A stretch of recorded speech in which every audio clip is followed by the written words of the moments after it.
I'm Cesar Delgado from Back Roads of Illinois podcast. Welcome to the show with us. I am joining with Josh Bath. He is the political editor for Foreign Progress. He is coming in Dallas, Texas.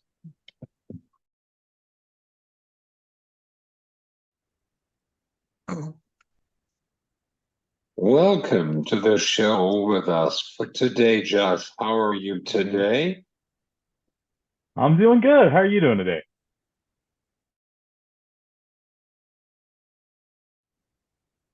Let's start with our conversation. We were talking about the Farm Bill unlikely to get it done by end of this year. Could you explain for our listeners? Sure. So the Farm Bill, as I'm sure a lot of your listeners know, is a massive piece of legislation that's passed every 5 years. It includes a number of commodity programs, crop insurance, nutrition programs. The last one was passed in 2018.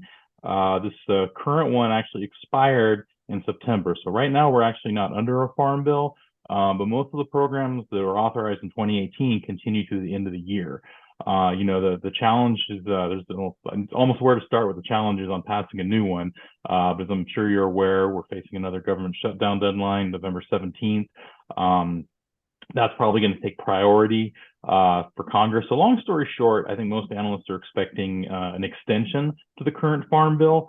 There's some talk that might be done with an extension of the overall government packages before November 17th. There's also talk that they might hold off on that till the end of December or beginning of January.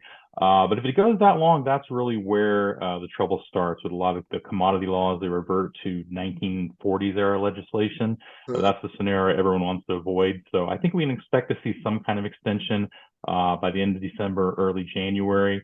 But with the way Congress is right now, nothing is guaranteed at this point. Of course.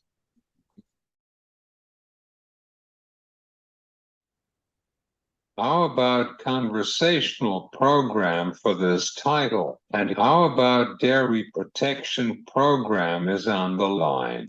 Could you explain that to the dairy producer?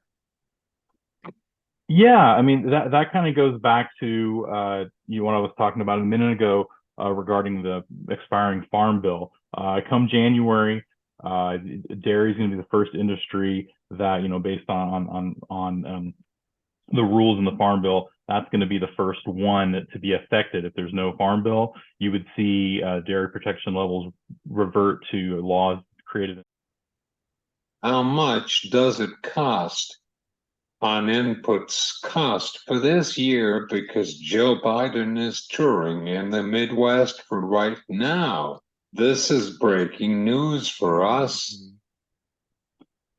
Yeah, I think there's a lot of factors driving the increased input costs, and honestly, it kind of depends on who you ask, what side of the political spectrum they fall on. Right now, with Republicans in control of the House, there's a major push among that side for spending cuts, and one of the things they've targeted is the Inflation Reduction Act and the Bipartisan Infrastructure Act, both kind of signature programs that President Biden created, and those things fund a lot of conservation programs in the Farm Bill, other things like that. And the Republicans in the House are looking to claw back some of that money to achieve the spending cuts. And the president and other administration officials right now, like you said, I think he made an announcement in Minnesota on Monday. I know you have the Secretary of Agriculture was in Indiana earlier this week. You have other officials, and basically, what they all seem to be doing is trying to highlight the benefits of these programs and try to get some.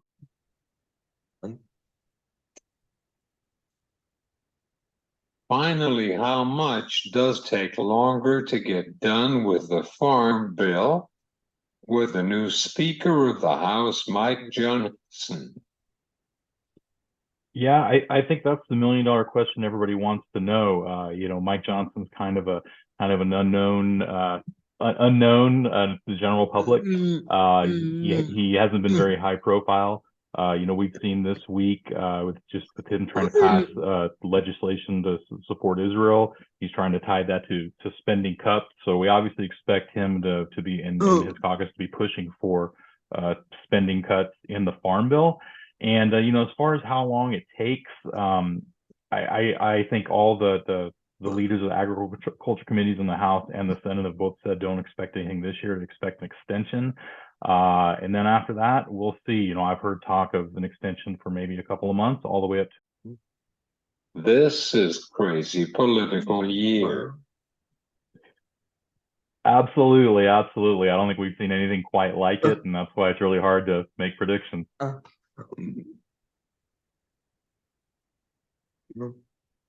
Is there anything would you like to go to be telling the farmers about their respective of these issues on the Farm Bill?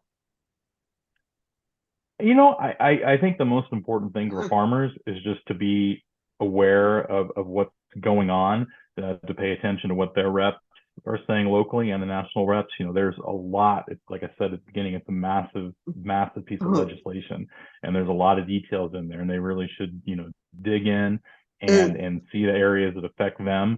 And when they have concerns, to reach out to their trade organizations or to the representatives and make their concerns known.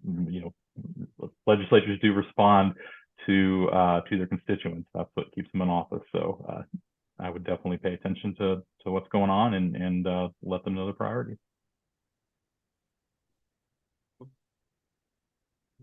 Thanks to be here on the show for this afternoon, Josh. Thanks a lot. I really appreciate you having me. Nice talking with you.